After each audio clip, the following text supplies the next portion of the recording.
Tamriel, the mythical patchwork of the Dawn's timeless battle.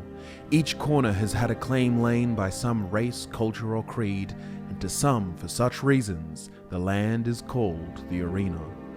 In the Elven tongue, Tamriel means Dawn's beauty, that which remains of old Ehlnofey, the shapes of survival that withstood the doom drum's pounding. If that sounds all too poetic and wrapped in the mythical meandering of metaphors, then I would welcome you to the Elder Scrolls lore. For each tale and every truth, there is a host of heresies and hearsay that would deign the opposite telling. There are the 10 races of Tamriel who each compete for their corner. Some fight for primacy, others for survival, and while there are the no longer existent, lesser known or dwindling races such as the Imgur, centaurs, giants, or even the populous tribes of primitive goblins, the world is not known through the eyes of such beings, their histories unwritten, their voices obscured. Welcome to Fudge Muppet, my name is Scott, and today I present to you the 10 Playable Races Explained, a resource for the uninitiated, or rather a reminder for the returning. In the beginning, as is understood by the writings contained within the books titled The Monomyth and the Annotated Annuad, there were the Et'ada, the original spirits, and whether tricked or convinced, there were those among them that took part in the creation of Mundus, the mortal plane, at the instruction of Lorkhan. Aedra is their common designation, and unlike them, it was the Daedra that refused to take part in the construction of the mortal realm, for it would come at the cost of their own power. What we refer to as Aedra today are typically the divines, along with certain elven gods and the like, and they are the most powerful of the Et'ada that sacrificed the fullness of their essence to partake in the act of creation.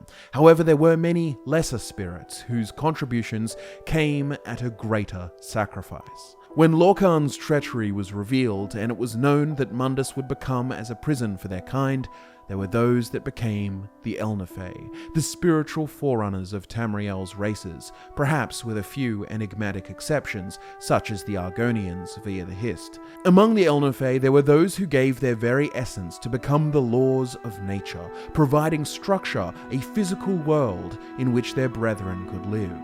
These became known as the Earthbones, and among those remaining, there were the Old Ehlnofey and the Wandering Ehlnofey. The older Ehlnofey had found a spot of calm in the chaos of creation, and here they preserved the Anuic ideals of order and stasis. But as for the Wandering, they were those lost and struggling, and they found each other over the many years, and ultimately persevered despite the hardship. In time, the Wandering Ehlnofey had found the hidden land of Old Ehlnofey, and they were amazed and joyful to find their kind living among the splendor of ages past, and they had expected to be welcomed into their realm. But the Old Ehlnofey looked upon the Wandering as degenerates, fallen from their former glory, and in short time the inevitable friction brought about the Ehlnofey Wars, the fundamental divide between mortals on Nirn.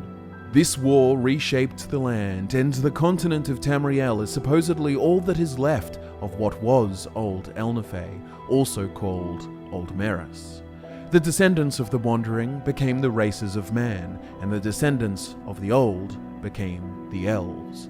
In a warring world of manifest metaphors, it is difficult to provide an entirely accurate creation story, something that perhaps cannot even exist, and a concrete origin for the races is difficult to determine, as each usually bears at least a pair of conflicting theories. But the story of the Ehlnofey that I have just told is a sort of one-size-fits-all basic understanding of creation, so that beginners can have a solid foundational framework to build their knowledge from. In reality, each culture would hold distinct and often contrary views to their neighbors, and of course none of this accounts for individual affiliation with cults or specific ancestries and magical inheritances, as well as all the Elder Scrolls metaphysical quackery that can occur in the form of dragon breaks and apotheosis. Regardless, to summarize, basically, Et'ada became the Ehlnofey, Earthbones, Old, and Wandering, then they became the Elves and Men. Let us now begin our walkthrough of all the races, beginning in a sensible alphabetical order.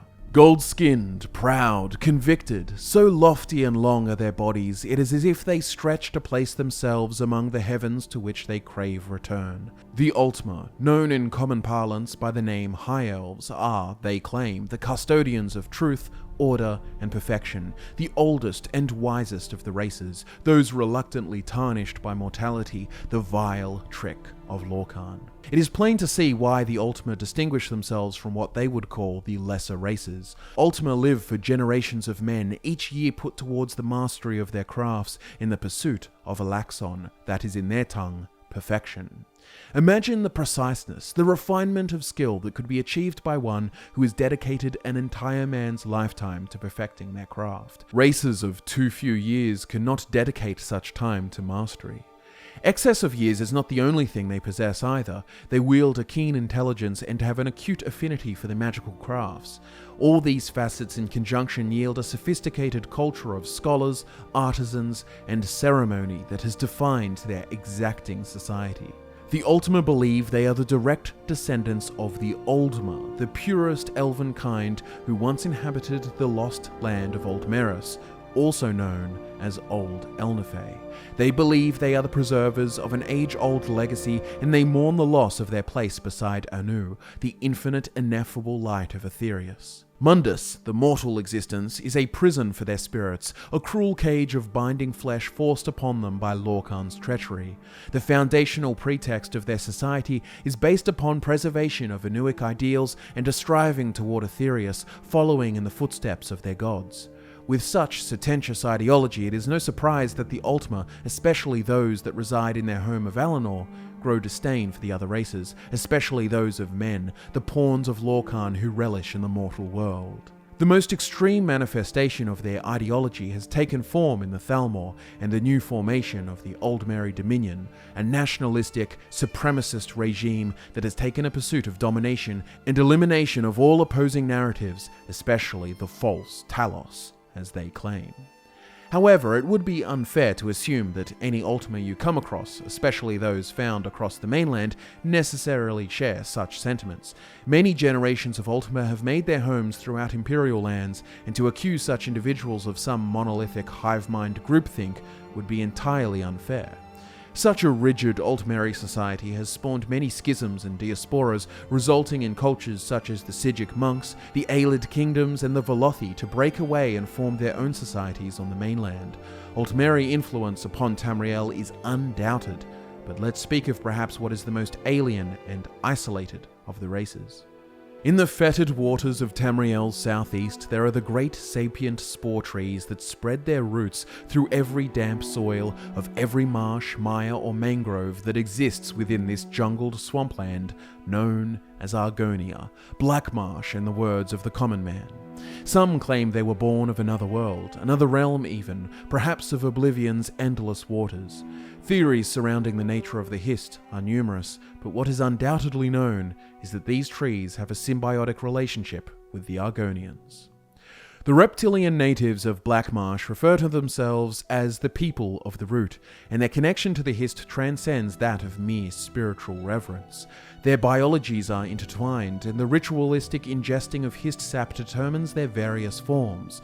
While mostly reptilian, differing tribes and individuals can exhibit features of amphibians, fish, or even birds. All Argonians possess skills that allow for water breathing, and they are natural swimmers, and also bear great resistances, some even immunities to poison and disease, a necessary adaptation considering they live in an environment that is toxic to most. Certain rituals with a history can even allow for the changing of gender, and for such reasons the Argonians refer to genders as life phases. The Argonians themselves say that it was the Hist that gave them their souls, and that when they die, their souls will return to the Hist. Some theories suggesting that the Hist in an age long gone moulded the form of the swamp's lizards with their sap, delivering them a sentience akin to that of the Argonians of today. Among the Saxhleel, as the Argonians call themselves in their native language of Gel, they tell of a culture of the Old Ones, ancient Argonians, more advanced and unified, who built great stone pyramids and temples that now scatter the land, overgrown and forgotten. The Old Ones viewed Sithis, the primordial embodiment of chaos, and a being that even the Hist recognize as the Destroyer, and they feared this destruction, and so built structures to withstand him, and enacted blood sacrifice rituals to abate him. but due to some kind of mass event, a period known as the Duskfall, this ancient society collapsed, and modern Argonians who live within the temporary structures and embrace the changes of life do not fear Sithis anymore, but rather embrace him as both a creator and a destroyer, as the very flow of change itself. This cultural outlook is reflected in their very language, Gel, which does not have any past or future tense verbs, forcing an attunement with the present moment. Argonians have long been a small player in the affairs of the world. However, at the beginning of the Fourth Era, the Saxhleel Argonians launched an invasion into Morrowind and cut a bloody swath through its southern territories, including the sacking of Mournhold, commonly speculated to be an attack of revenge for millennia of slavery and oppression at the hands of their Dunmer neighbours. Light, nimble and deft, the Bosmer are the apex predators of Valenwood, a carnivorous elven folk with a religious fervour for all things flora. They use no wood, consume no plants, all as is dictated by the conditions of their green pact with the forest god Ifri. Some Bosmer circumvent these conditions through imports of such goods, others ignore the pact altogether. Such individuals are more likely to be found on the more civilized coasts, but in the depths of Valenwood's jungles there are the Green Pact adherents who follow their creed to the letter. They are exclusively carnivorous and even cannibalistic, as the meat mandate states they must not waste any flesh, including that of fallen enemies. You eat what you kill out of respect for the pact, and strangely enough this has made them typically more peaceful than other races. They live in harmony with nature, and their existence is oft idyllic. Think of generations of Bosmer hunters living in villages of magically grown tree houses decorated with pelts of hide and fur and ivory ornaments carved from the forest's many magnificent creatures. In appearance, they are much shorter than their high elven counterparts, shorter even than man, and the males are shortest of them all, presumably an adaptation so they may surge and flow through the canopies without breaking a branch. In the context of their home, being light and fast and small so that one can be well hidden is naught but advantage, and I would be remiss to mention that the Bosmeri trait of most renown is that of their incredible marksmanship. Pretty much all Bosmer are at least capable with a bow, but many possess an aptitude for this skill that would put most trained Imperial rangers to shame. It is said that when a Bosmer draws and fires an arrow, it appears as one fluid motion with no clear end and beginning, performed as if the bow was a natural extension of himself. While Altmeri belief would state that the Bosmer are somewhat degenerated cousins forced to adapt to the conditions of Valenwood, and some even suggest that they spoiled their bloodline by taking mannish wives, the Bosmer themselves have their own stories of origin that contradict. Their spinners tell of an ooze, a formless chaos of which the Bosmer were once a part of, and hence their forms were wildly ever-changing and erratic. In those early times, it was their god Ifri that gave shape to the ooze through his stories, and he named the beasts and the elves and the green and all things that resided, and hence they became the Bosmer, no longer shifting in form endlessly. Though some traits may remain, bestial features like small antlers, and Bosmer have been known to enhance such animalistic features themselves, such as is the case with some filing their teeth to sharp points. But most famously, innate within all Bosmer is the ability through ritual to return to this formless, vaporous, wildly changing bestial chaos that is referred to as the Wild Hunt, where they become a horde of self-destructing monstrosity and devour and destroy all in their path. Valiant knights, noble kings, storied bards, wizards, merchants, heroes of the people, High Rock is home to an epic and vast history, and it is the Bretons who are the ones to write it. Manmer, they have been called. The Bretons are a hybrid race of man and elf. Altmeri blood flows through their veins, and they bear the innate magical talents that boast of it. In ages long past, there were the Dureni, a merchant clan of Altmer who set out from Somerset and discovered the Isle of Balfiera in the Iliac Bay, which then led to the gradual colonization of High Rock, home to a native Nedic population that is an ancient race of man. These druidic proto-Bretons were not enslaved by their new elven occupants, as was the case with the Needs of Cyrodiil, who were brutalized by the Aelids. Rather, the Dureni ruled over them as a noble caste and established a system of feudal vassalage, and lords took many Nedic concubines, and over the centuries, the number of half-breeds, so-called Manmer were plentiful, so much so that a new ethnic middle class was formed, and among the men of this land, elven ancestry brought elevated status. Though as the centuries went by, Durrani numbers dwindled, while the half-breed Breton population soared, and in time the Durrani clan's holdings remained only the Isle of Balfiera, and the Breton kingdoms emerged, their people taking control of their own destiny. Elven influence in both blood and culture has defined High Rock society. Many noble families formed and kingdoms around them, and betwixt these unstable borders were inevitable wars and the innovations that come forthwith. The Bretons are near always feuding among one another, constantly beset with kings, barons, heroes and knights, trying to carve out their own legacy with small regard for the simple folk who suffer at the hands of such conflicts. As the famous Breton proverb goes, "Find a new hill, become a king." And such cultural beliefs have led to a questing culture, where there is opportunity through heroism and daring to ascend the social hierarchy and become truly great. Bretons themselves, despite the broad brush strokes of kings, wizards, knights and kingdoms, are a diverse people with many intricacies and subcultures that have formed throughout the land. From the Bajulze horse people to the weird covens, to the merchant barons of Wayrest, to the highland Bretons of kingdoms such as Shornhelm. And let us not forget the menagerie of religious admixture that comes from a history of elven vassalage, native Nedic traditions and of course imperial influences. It is no wonder that it required a miracle of peace, the so-called Warp of the West, to bring some measure of stability to the land. Of ashen skin and blood-glow eyes, the Dunmer are the cursed people of Morrowind. Their ancient leader Veloth led them away from the falsehoods of Altmer society, and their exodus brought them to Morrowind, where they would pursue the Sigic endeavour, a path to enlightenment, while paying reverence to their guiding forces, the Daedra, Azura, Mafala, and Boethia. But it was with the rise of the Tribunal, the living gods, Almalexia, Vivek, and Sotha-Sil, that brought about the beginning of Dunmer society, and it was at their betrayal that Azura in her rage cursed the then-called Khyma people with their new Dunmer appearance that matched that of Red Mountain, the site of Nerevar's betrayal.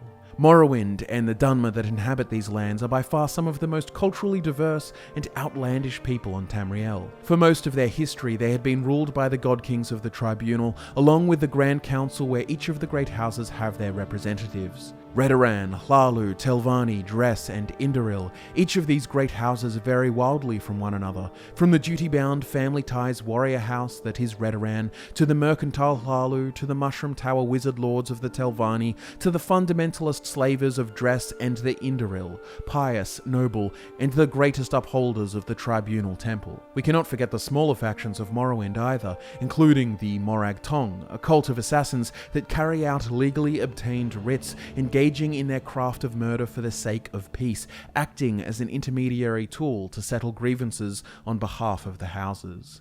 I would be remiss to mention that the Fourth Era has not been kind to the Dunmer.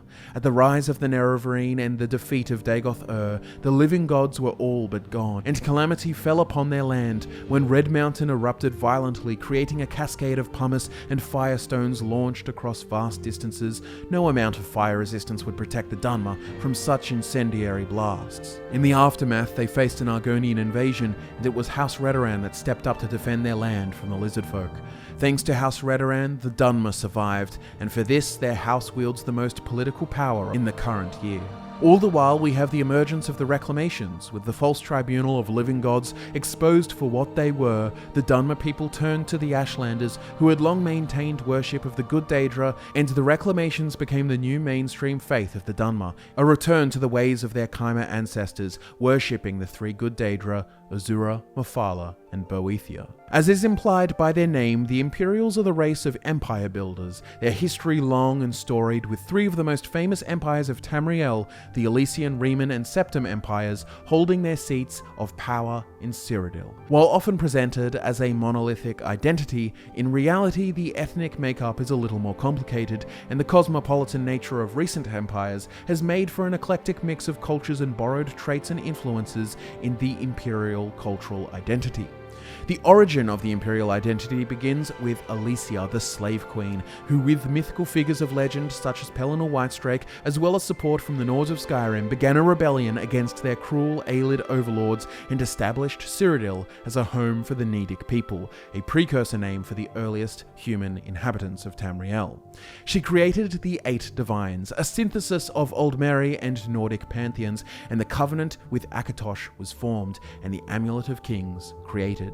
The first empire that followed was a far cry from the one you may know, and I'd encourage you to check out this video I made exposing all the weirdness of Cyrodiil's history, but ultimately this mixing of Nedic and Nordic cultures resulted in the emergence of a new distinction, the Cyrodiilics. At first, their domain was mostly that of the Heartlands and Nibene, but in time, enterprising frontiersmen set out into the west and conquered new territories, claimed new kingdoms, and these Cyro-Nordics forged a new cultural identity, that of the Clovians, while the eastern Cyrodiilics would be known as the Nibenese.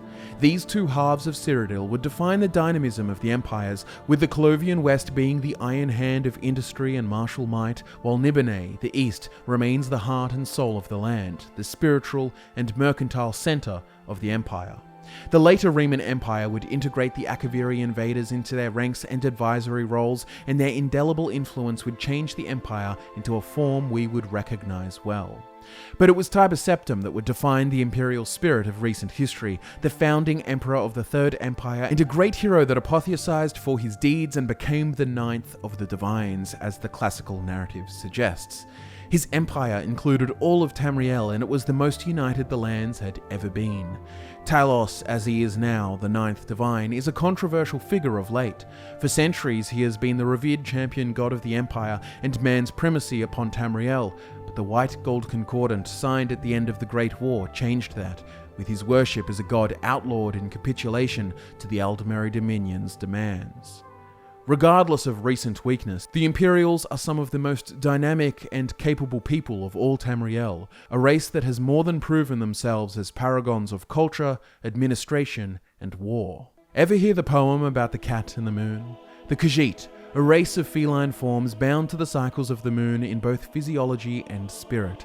They range from the unassuming housecat forms of the Alfiq to the nimble lynx-like Dagi, to the almost Bosmer-like Omez, to the humanoid Suthe or Cathay, to the Centaurat battle cats, great sentient felines often used as mounts by other Khajiit in war. Stranger still is their affinity for a native substance that grows in the southern marshes and jungles, moon sugar, said to be crystallized moonlight, a substance I am sure you are familiar with because it is the main ingredient of skooma. The origins of the Khajiit are strange as well. By outsiders, they have been long regarded as another kind of beast folk, but if we were to look into the rich mythologies and tales of the Khajiit themselves, we would find a different answer.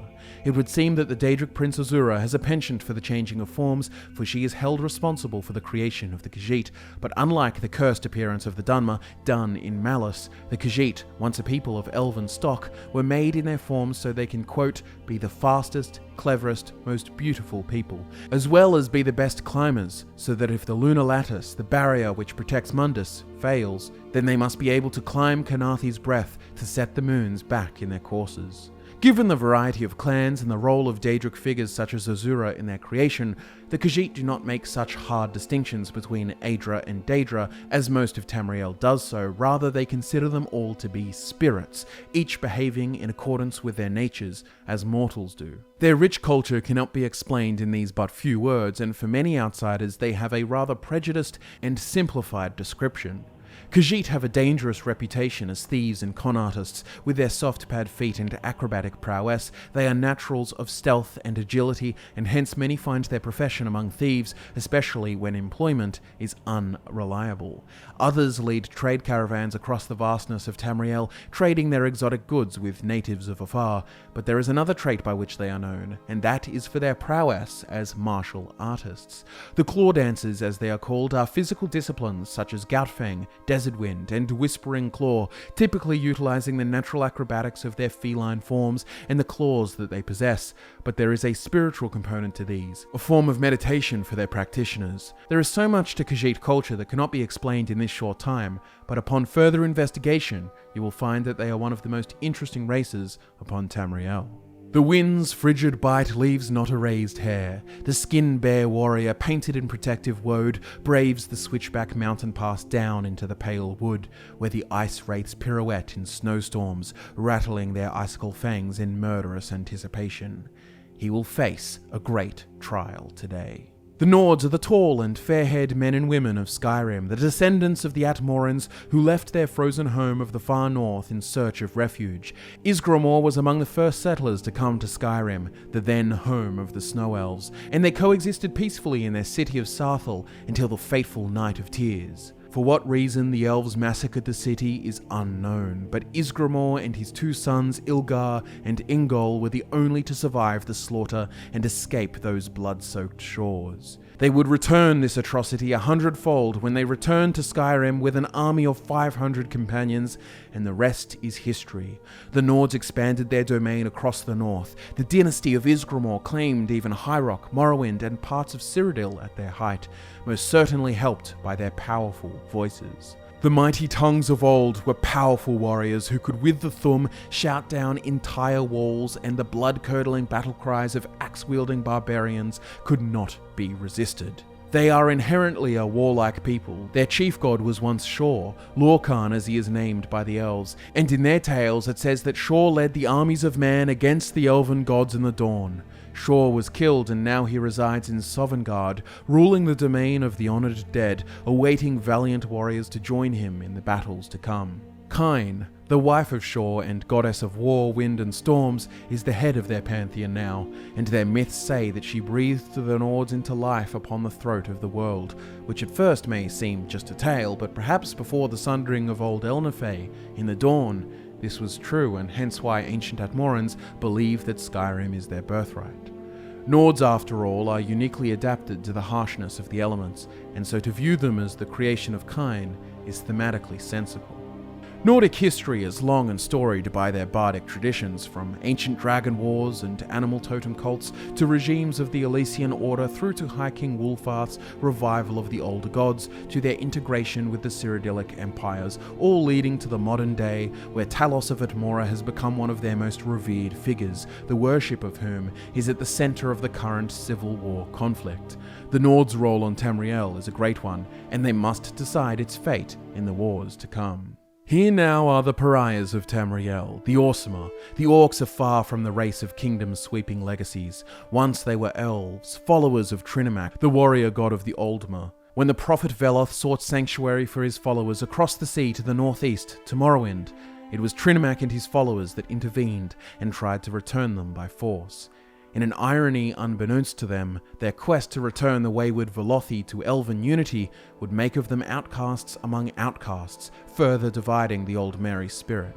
Tales vary about the creation of the Orsimer, but the most simplified version is that Boethia, the Daedric prince of plots, fought Trinimac on behalf of the Velothi, and he consumed Trinimac, corrupting him, changing him to Malakath, the Daedric prince of outcasts and curses, the god king of the Orcs. Some say Boethia only won because Mephala, the Daedric prince of sex, lies and murder, intervened and cheated, which sounds likely, but all the same, Trinimac's followers were changed forever into the Orsimer people. Some say that they rubbed the excrement upon their skins and this is what changed them. Many such tales are clearly not flattering for the Orcish peoples, but in the end, the Orsimer were born, and with the leadership of Malakath, they sought new lives in all corners of Tamriel. From the Wood Orcs of Valenwood to the Iron Orcs of Northern Hammerfell to the Orc tribes of Morrowind, Skyrim and High Rock, these Malakath-worshipping Orcs structured themselves into patriarchal, polygynous tribes centered around a stronghold, as per the code of Malakath. They are ruled by chieftains, the strongest of the tribe, and he is the only within the tribe allowed to have wives and sire children, in the hopes that one day he produces a son strong enough to challenge him in mortal combat and take his place. It is a violent and perilous existence, but it is a code that ensures only the strongest blood survives. Say what you will about the brutality of this lifestyle, it is something that has carried the Orcs' survival throughout the thousands of years of hardship. Across Tamriel, they are amongst the most renowned mercenaries and warriors, known for their berserker rages and unparalleled strength. The Imperial legions have long made use of them as heavy shock troops in their armies. Orcish metalwork is among the finest, and Orsimer smiths are exemplified in the Forge Wives, the second wife of a chief. Not all orcs desire life in the strongholds, and many have left for life as a city orc to find purpose elsewhere. But there has also famously been many attempts at a unified orcish people within the building of Orsinium, more of an idea than a particular place, as it has been built and then destroyed and then built again elsewhere several times, but each time it has stood as an orcish kingdom, a unifying force for the clans. The latest of all the arrivals to Tamriel was that of the Yokudans, the dark-skinned men of the far west, who sailed across the seas in the First Era, fleeing their sinking homeland in search of new refuge. The Regarda, or the warrior wave, hit the western coast of Hammerfell, and any who stood in their way, man, elf, goblin, or beastfolk, were eradicated to make way for the Natutambu, the royalty that was to come. Regarda was corrupted into the name Redguard, and this is the name that Tamriel would know them by. They are known as perhaps the greatest warriors, incredible swordsmen with unparalleled endurance in battle. Their first centuries upon the continent were that of isolation and consolidation of their new lands, but in time they slowly became more involved in the broader politics of Tamriel.